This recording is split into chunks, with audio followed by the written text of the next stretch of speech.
I want to start with what's happening with America's disposition toward Russia. This is, I'll get to Musk and I'll get to Trump, but let's go to Musk and Trump and America as it now pertains to a conflict that we were really, I think we were waging a proxy war through Ukraine with Russia. And immediately upon taking the oath, Donald Trump has changed our disposition toward this entire conflict. Can you speak to what's going on now? It's happening quickly. Yeah, I mean, implementing so many of the different changes that he's put in, including our position toward Putin and Russia, and to saying that Russia wasn't the instigator of the war, and to having peace talks without Ukraine, without Zelensky, and then going on his social media and saying about Zelensky that he's a dictator. I think this is such a departure from U.S. foreign policy, and that Republicans in Congress and Republicans in his atmosphere are not speaking up about that is, it's hard to say what the headline is in this administration on a day-to-day basis, but I think after a month, knowing and seeing this is really the biggest departure from American foreign policy and what has been normal in such a long time. And it's frightening. But I will say that while Republicans aren't reacting in the way that one would hope, maybe not expect, European nations are.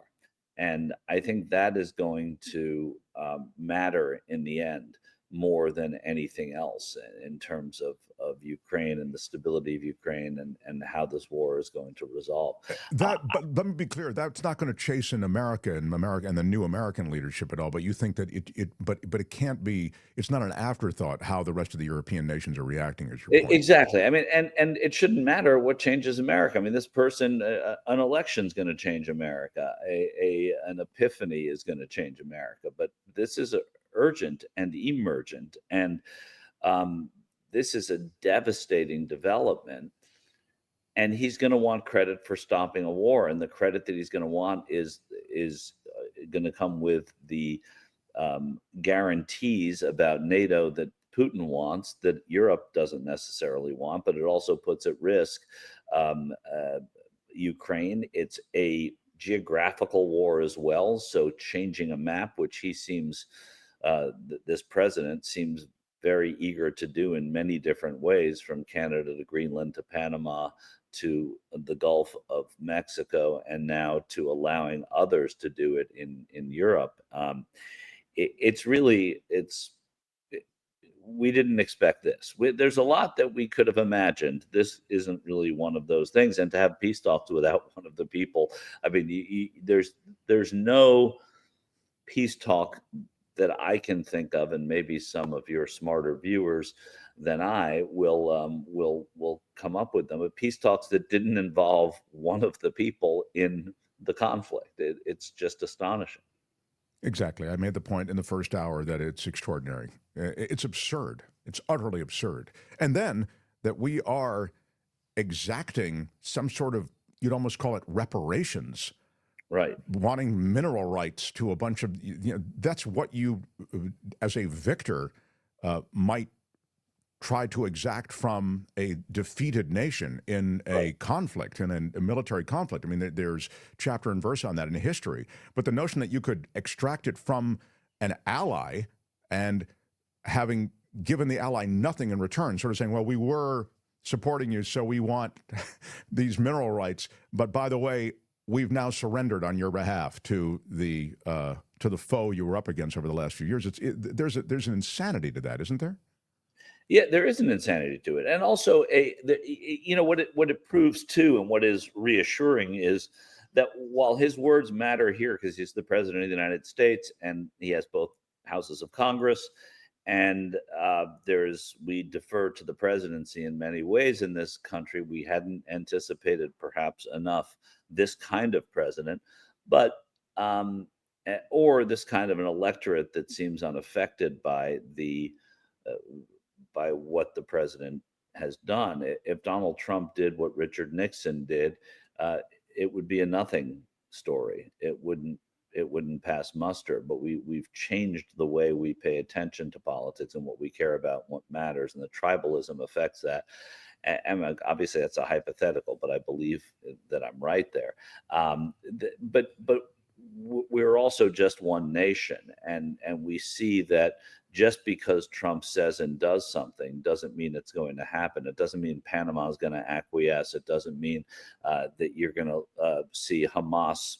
They defied what Donald Trump's threats were.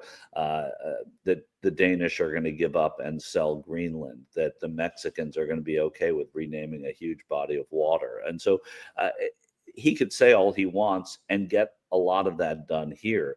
But the world is a different stage, and Donald Trump's impact on the world is not going to be as easy. And a peace without one of the partners in that, or one of the affected countries in that, can't be a lasting or a legitimate peace. And Europeans know that, and the rest of the world knows it, and so does the UN, where he conveniently doesn't have an ambassador now. This is interesting just on this point, and then we will move on to domestic policy. But Randy says Ukraine should join the EU and give all the mineral rights to the EU and take their chances on whatever the deal is that they can make with Russia without the U.S. I mean, that's a truly rogue notion. But Yeah. increasingly, to the broader point, and then please comment on his thought, but to the broader point, the Europeans are envisioning a future, an immediate future, without the Americans. Yeah, and by the way, so too are the Chinese. They are with all these tariffs that are going into Asia. I mean, it was written about today. They're affected by it. But what are they doing? They're going to their other Asian trading partners, and they're finding ways to offset the losses by having to pay tariffs on these exports, where it's only going to hurt the United States and China to a lesser. I mean, it'll hurt China because it's you can't make up all of the trade with the United States in Asia and these other countries, but certainly it makes it more palatable. And so it's not. I think this is. In the big picture, showing the weakness of America, because other countries are going to figure out how they can get by without the United States. And the United States walks around with this sort of hubris of thinking that no, we are this, and everybody knows that. Yeah, we are a powerful nation, and we help out a lot of other countries. A lot of other countries rely on us for both militarily, for dollars, for social medicine and things like that. But I think they're going to find, when it comes to the economy, that other countries are going to figure out how to do it. When one store closes, you figure out where you buy your other things. That's exactly right. And we talked about this for some time. I was talking about the fact that if Trump put these tariffs in place, that even our biggest customers will find other places to, and that have already put these other places to find that which they normally purchase from America. So you're really hurting your own people, the very people who put you in office, farmers, et cetera. And the Latin America has lit up, and as you say, China has really already found other purveyors of the things that they typically purchase. It's a Right. true. They are. It's a self-own that Trump Right. is doing. Right. It is a cell phone, and it's a party owned too. And at a certain point, the party is going to have to understand that. I mean, there's this belief, and I understand why they have it, that nothing they do matters, because the support is not going to go away.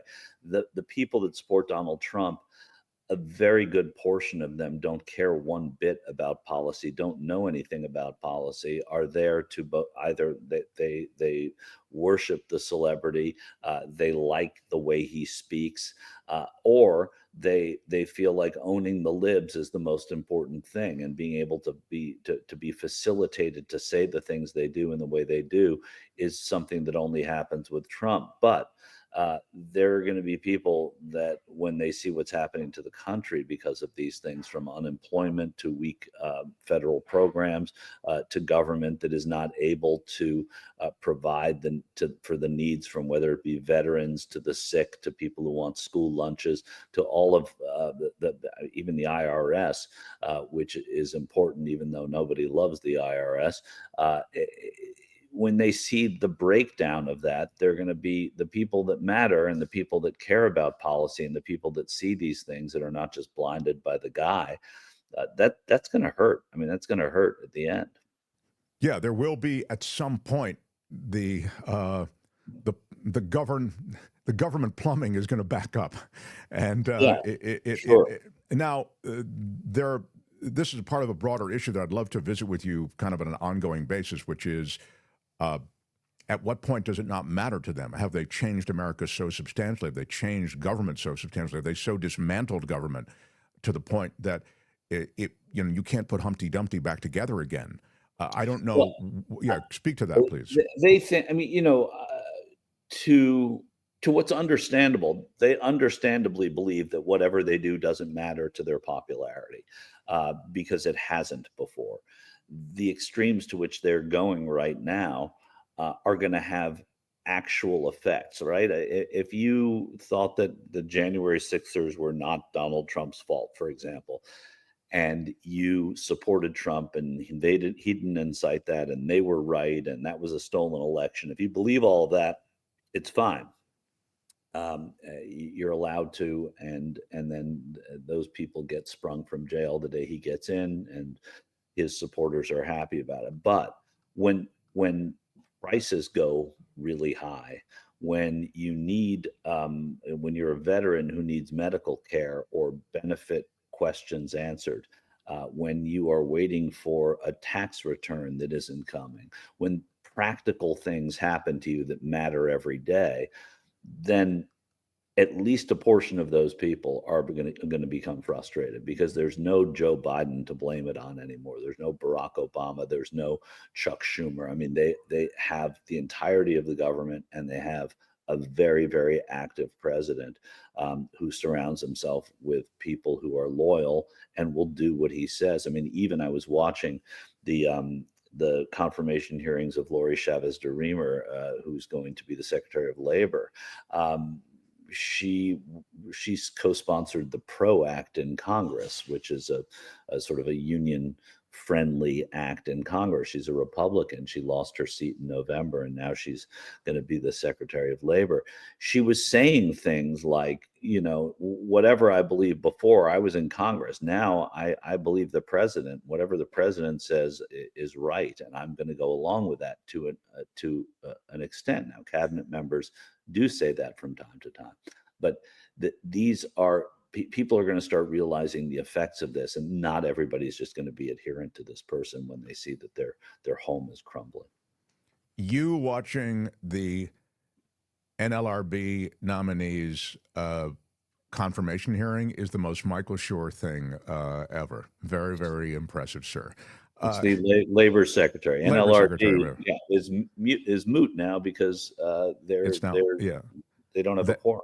Yeah, that's under NLRB. I'm sorry, that is, I misspoke. The NLRB has been taken over by Donald Trump. Really, yeah, it's been in a way. They fired one person, which means they don't have a quorum, so nothing can happen there. Right. And again, that's a regulatory agency. Just because we mentioned NLRB, that involves in regulating Wall Street and a lot of regulatory stuff. So if you're looking to get rid of regulation, it's a great thing to get rid of, or at least decapitate NLRB. Right. Now, I wanted to let me just play this, Albert. Can you play for Michael Shure the reckoning that you're talking about among the electorate, among the constituents? Was at least a bit in evidence at Congressman Rich McCormick's meetup with his constituents. Albert, play a little bit of the he's pushback. a Republican Rich McCormick. Yes, thank you. I'm sorry, Republican Rich McCormick. So he's all in with the Trump crew. Here we go. You can go yell you want. I can't understand 10 people, let alone 100 people. They said the budget, not the president. And you are doing us a disservice to set that down and not stand up for us. And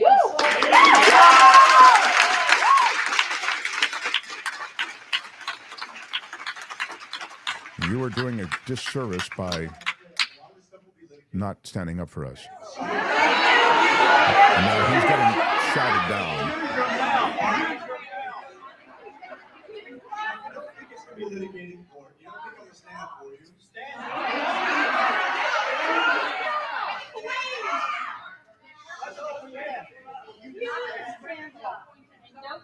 So if we're going to have a town hall. He says, you don't think I'm going to stand up for you? And then he got boos from the crowd in response to that. And then he said, nobody can hear when everybody's yelling. And they chanted shame and yelled, we're pissed. And this is a guy who's gotten the blowback. And I'm wondering to what extent these guys may begin to insulate themselves from their constituents, because there's going to be a lot of this blowback. This is in Georgia, by the way. Go ahead, Michael. Yeah, I think this is in Roswell, Georgia. And in Roswell, Georgia, it's Georgia, as you know, in rural parts of Georgia, it's a pretty red part of the country. Now, Roswell is near-ish Atlanta, but not right in Atlanta. It's the kind of place where you probably have some red and some blue voters, but by the same token, that you have this this idea that finally constituents on this week off from Congress are going to their congressional town halls and letting them know how they feel, and that is a Republican. That is a Republican north of Atlanta. That is a Republican who is getting an earful. That's got to be happening in other places, or it will. And again, we don't know who infiltrated that town hall. We don't know what the real sentiments are. But when these federal jobs are lost, and when these places like the CDC, which is probably an hour or so south of Roswell, Georgia, are having their jobs cut and their leadership undermined, when these are centerpieces of the economy in a state and in an area, that's when this stuff starts to matter. That's when this dictatorship idea starts taking hold, and people say, whoa, we can't have this. And that's, I think this is a tip of the iceberg. If in fact it's, this is anecdotal. This is one congressman in one meeting. We don't know who those people are, but we do know that Congress is hearing an earful. I'd also say that the virality of this video will help other constituents in other districts, Republican districts. It'll embolden them, and I think they'll realize, hey, we're not the only ones who are disenchanted. As the disenchantment grows, we're only a month into this thing, and you've got. Go ahead. Right. One of the advantages of Elon Musk for Donald Trump is that a lot of the anger is going toward Elon Musk and not Donald Trump, and everybody always says, oh, they're going to have a divorce and it's not going to work out. I'm skeptical of that. I'm not entirely certain that this isn't going to work out, because he is a foil for Donald Trump, in that when people are upset about the administration, they're upset also about Elon Musk, not about Donald Trump entirely. And I think that works politically. I don't recall a president having that. Unless, if you look back at maybe George W. Bush, people were upset with the people. They sort of underestimated George W. Bush, and they were able to pick on the other people in his administration in ways that minimized the president. But this is very different. I may be wrong, but it's a theory that he's going to stick around, and that's part of the reason. I actually love that theory, and it hadn't occurred to me. I talked about the fact that he's going to stay around. I was mentioning this in the first hour because I think there is too much that Musk has on Trump from a leverage standpoint. He really is able to single-handedly, implicitly threaten Congress people and senators with whom he needs some participation and buy-in on any number of things that they want to do. He can primary somebody with a stroke of the pen by just dumping money into so many races, the same way that Peter Thiel handpicked J.D. Vance and, brought him a Senate seat. Anyway, that was my thinking. But I like your theory, which plays to an entirely different kind of reputational aspect to this, which is he is my blocking back. He is going to take all of the abuse for being chaotic, a mess, firing people he shouldn't, having to rehire. And I say, God, I don't know what Elon's doing. We're trying to get a leash on him. Sometimes he can come in a little heavy, but he's a really smart guy. And you're the president. You can just continue to play the theater of the presidency. I love that take, Michael. Really interesting. Yeah, but it also, in talking about that, Musk is dangerous on his own, which is an important thing to remember. He's not like some goon that is taking the heat. He's somebody who has, like you just said, a lot of power to exact change on the body politic. Well, the other thing I would just say, because you're talking about Musk's power, and I think it's very smart to remember what he's doing. I mean, he's been given unprecedented we say unprecedented. This is unprecedented access on a level we have never seen before in this country, where someone is just plucked from society, and just because he's immensely wealthy, he's gotten a place at the table. Correct. He supercharged the Trump candidacy, and now, I mean, he doesn't have a place at the table. He has brought in his hench people to go through government and completely turn it on its side. It's unbelievable. Again, it's unprecedented, and the data that they've mined already from Treasury and IRS. And they are being allowed to do this by a judge who is reluctant to stop this bleeding right now with a temporary restraining order. She wants to wait weeks until they actually bring a court case. They can jack so much data, even in the first hours. And as you correctly point out, Musk has a relationship with European nations, with Russia. He has an international profile. His Starlink is used internationally. His SpaceX is used internationally. So the idea somehow that this guy can be running amok is one thing domestically, but it's another thing when you consider the immense power that Elon Musk has internationally. Yeah, that's right. That's right. So, it's laid bare. As you see Marco Rubio and many who sort of achieved a wider, broader support politically through the confirmation. If you look at the vote, somebody like Rubio is viewed as a more normal, mainstream political figure. Are they in generally short supply when it comes to this administration? It seems that way to me. Yeah, I think that they are. I mean, there's some that are going to get confirmed with greater numbers. And then there are the ones that were tight, and there aren't very many left. Rubio, the Senate, he was in the Senate. They voted 99-0 to confirm him. And so I think those are just the natural tendencies. And we can get upset about it if we want those natural tendencies. But I think there's so much more to get upset about right now that Marco Rubio becoming Secretary of State. And when you look at him, I mean, Marco Rubio is doing the president's bidding, and he was on foreign services, but I don't know what his kind of bona fides are for dealing with the kind of things he's dealing with. In a way, most times when the American emissary goes somewhere, they are greeted because they're there with a portfolio. I don't know that Rubio has the same type of portfolio because of the type of president Trump has. And there's also a reluctance to engage the United States from different leaders around the country. So that's a big part of it. Hi, it's Mark, and I thought that was great.